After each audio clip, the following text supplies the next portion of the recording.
আমার জানা মতে আমার মায়ের সাথে আমার বাবার দাম্পত্য জীবন স্বাভাবিক ছিল না।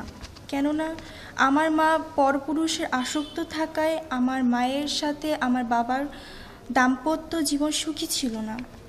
আমার মায়ের বিয়ের পূর্বে তিনি জনাব আশিক নামক এক মুসলমান ছেলের সাথে পালিয়ে গিয়ে কয়েকদিন সংসার করেছেন। পরবর্তীতে ওনাকে উদ্ধার করে আমার বাবার সাথে বিয়ে দেন, যা আমি আমার বাবা মায়ের পারিবারিক আলোচনার সময় জেনেছি। আমার বাবা স্বর্গীয় অসীম কুমার সাহা জীবনদশায় একজন স্বর্ণ ব্যবসায়ী ছিলেন ও টুঙ্গিপাড়া থানাধীন পারগাতি বাজারে শম্পা জুয়েলার্সের একমাত্র মালিক হিসেবে স্বর্ণের ব্যবসা পরিচালনা করিতেন।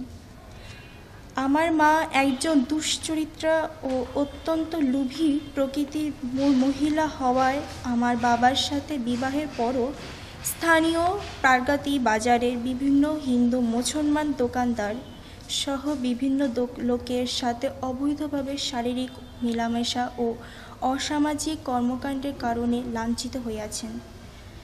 আমার বাবা একজন ডায়াবেটিস, উচ্চ রক্তচাপ, হার্টের রোগী ছিলেন। তিনি ভারতে গিয়ে ওপেনার সার্জারি করেছিলেন।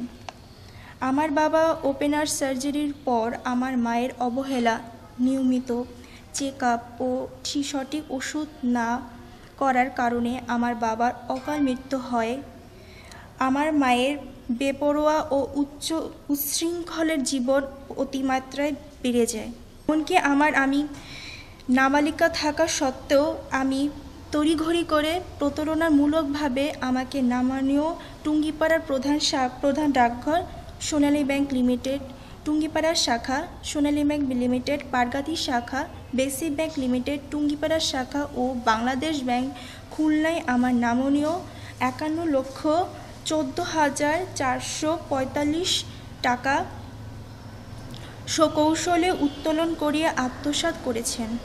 আমার মা অনাগ্রসা লাখি উক্ত অবৈধ কর্মকাণ্ডের ধারাবাহিকতায় তিনি হিন্দু ধর্ম ত্যাগ করিয়া মুসলমান ধর্ম গ্রহণ করিয়া গত ইংরেজি 4/5/2025 তারিখে ঢাকা নোটালি পাবলিকের কার্যালয় RICL TMX যুগের পর যুগ স্থাপনা থাকে মজবুত হইতে 52/25 নং এফিডেভিট মূলে গোপালগঞ্জ জেলায় টুঙ্গিপাড়া থানাধীন গিমাডাঙ্গা শাকিনের জনাব আলমগীর হোসেনের সাথে বিবাহ বন্ধনে আবদ্ধ হইয়া দাম্পত্যে জীবনযাপন করিতেছেন।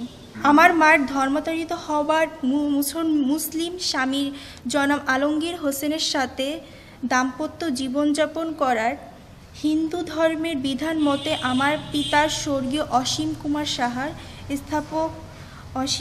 অস্থাপক সম্পত্তি জীবন সত্ত্বের অধিকার হইতে বঞ্চিত হইয়াছেন।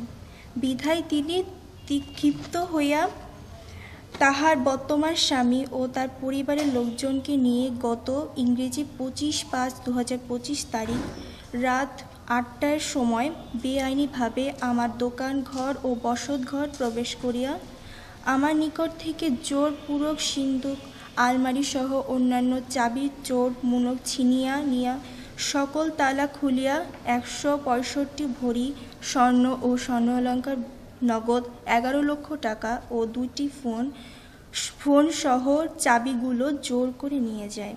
পরবর্তীতে আমি ও আমার পরিবারের লোকজন আমার মায়ের উক্ত বেআইনি কর্মকাণ্ডের জন্য জানাইয়া টুঙ্গিপাড়ার নির্বাহী অফিসার ও সংশ্লিষ্ট আর্মি ক্যাম্পের অধিনায়ক বরাবর অভিযোগ দায়ের করিলে আমার মা টুঙ্গিপাড়া নির্বাহী অফিসারের কার্যালয় নির্ধারিত তারিখে হাজির হয়নি এবং আর্মি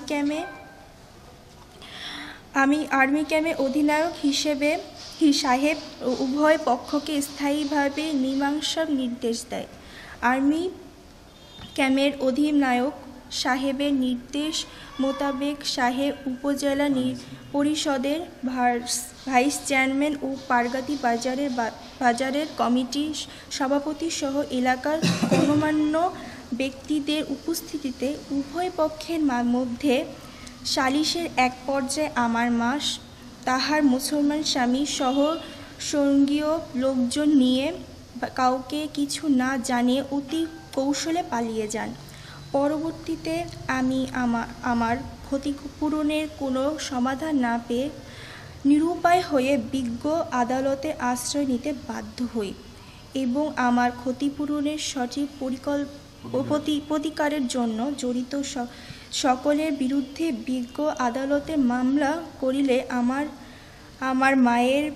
আমার পরিবারের বিরুদ্ধে গণমাধ্যমে অসত্য ও কুরুচিপূর্ণ প্রতিবাদ সম্মেলন করেছেন।